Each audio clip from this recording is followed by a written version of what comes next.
Hello and welcome to the Dacia2 Explorers YouTube channel. My name's Adam and I'm one of the Dacia2 Explorers.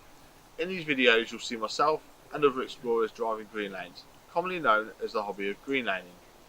Some of these lanes can be easy, some can be incredibly difficult if not dangerous, but all offer a beautiful feeling of escapism.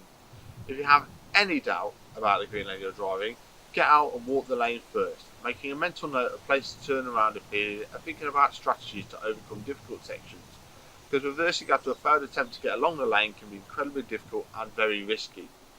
We abide by the Green Lane Association Glass Code of Conduct for driving these lanes and respect all others using the lanes, including horse riders and walkers, as we all have a part to play in keeping these routes open for everyone.